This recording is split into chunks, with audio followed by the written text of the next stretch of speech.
Let's jump right into this explainer. Today, we're diving into Joshua Butcher's highly visual methodology to finally, and I mean absolutely finally, crack the notoriously confusing math behind IP subnetting. We're going to look at how a few simple, easily sketched visual aids can literally replace the headache of traditional, complex binary translation. Seriously, if you've been struggling to wrap your head around traditional subnetting math, you are not alone. We've all been there, right? Staring at an IP address and a slash notation, just hoping to figure out the network boundaries without making some silly arithmetic mistake. Well, don't sweat it, because this repeatable chart approach completely removes the guesswork. It's exactly the solution you need. To keep things super simple and avoid cognitive overload, we're breaking this methodology down into 6 clear chronological steps. 1. The subnetting math problem. 2. Building your binary chart. 3. Finding the Focus Octet. 4. Finding the magic number. 5. Calculating the usable range. And 6. Putting it into practice. Let's get right to it. Section 1. The subnetting math problem.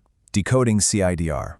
Okay, let's dive in and look at our primary goal, which is finding the network ID and broadcast ID from a standard IP address and its CIDR notation. Take our first example. We've got the IP 192.168.60.55 with a /20 CIDR notation. Now, that CIDR notation basically tells us that exactly 20 bits are currently turned on in our subnet. Think of your subnet mask like a long row of 32 light switches. A /20 just means the first 20 switches are flipped to the on position, leaving the remaining 12 switched off. Simple enough, right? Section 2. Building your binary chart, the visual anchor. Now, to actually translate those bits without completely losing our minds, we need a quick foundational tool. The beauty of this method is its total analog simplicity. You just jot down a simple 8-bit chart on any piece of scrap paper. It just doubles from 1 up to 128. Going from right to left, you literally just write 1, 2, 4, 8, 16, 32, 64, and 128. That's it. That single row of numbers becomes our visual anchor for the entire process. It takes those abstract binary concepts and grounds them into readable decimal values we can actually use. Section 3. Finding the Focus Octet. Where to look. Let's see how our new chart helps us avoid translating every single number into binary. Honestly, trying to calculate the entire IP address is a huge mistake people make. We really don't need to do that.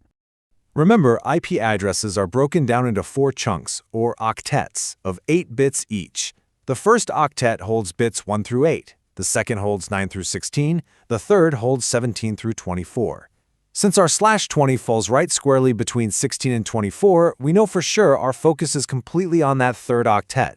So in our example IP of 192.168.60.55, the third octet is just the number 60. The 192 and the 168, ignore them. They stay exactly the same. We only care about that 60. Here is the absolute crucial part, isolating that focus octet to pull out our network ID. It's a quick 3-step workflow. Step 1, translate our target number into binary. Step 2, apply what's called a logic table, or ANDing. And step 3, convert that result back into a decimal. Okay, using our chart, we look at the number 60 and ask, can we pull 128 from 60? No. 64? No.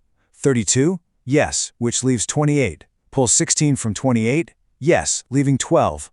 Pull 8 from 12? Yes. Pull 4 from 4? Yes. That right there gives us our binary for 60. Next, we map it against our subnet's turned on bits.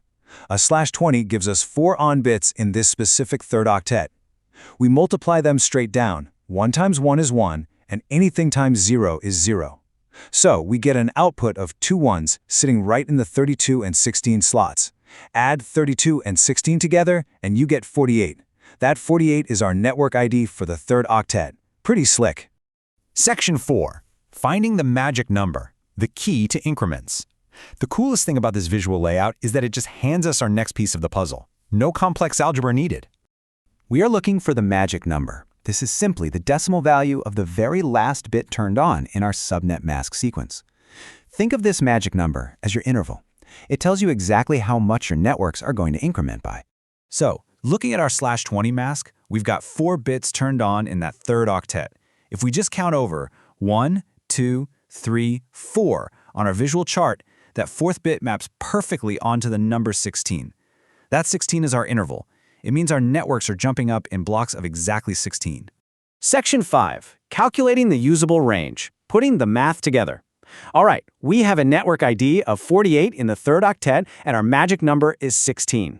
Let's finish the puzzle and find our actual usable IP range. If we add that magic number of 16 to our current network ID of 48, we hit 64. Now, 64 represents the start of the next possible network block, so logic dictates that the number right before it, 63, has to be the absolute end of our current block. That makes 63 our broadcast ID for the third octet. And just like that, our boundaries are completely defined. Our overall network ID is 192.168.48.0, and our overall broadcast ID is 192.168.63.255.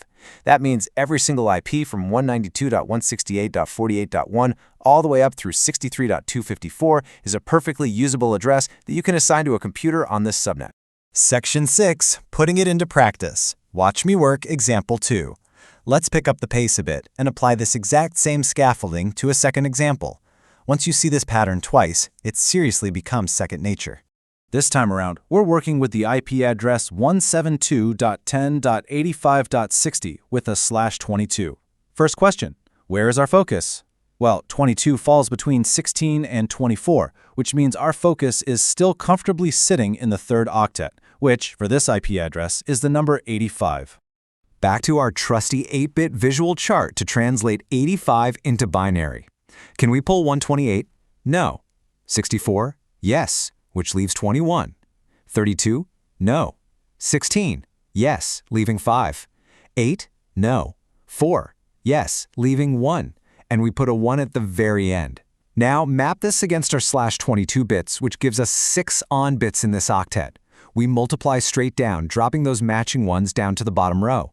We end up with active bits in the 64, 16, and 4 columns.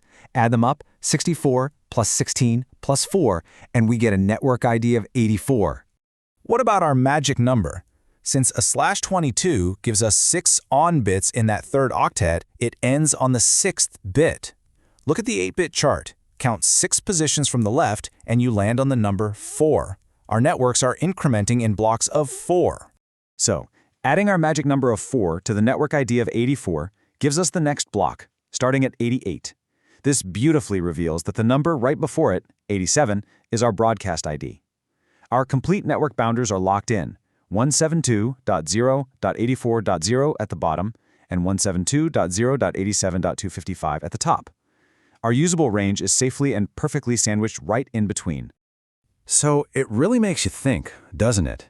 If mastering a simple, easily sketched 8-bit table can completely decode the intimidating math of IP subnetting, what other deeply technical hurdles in your IT journey are just one visual tool away from being entirely demystified? Keep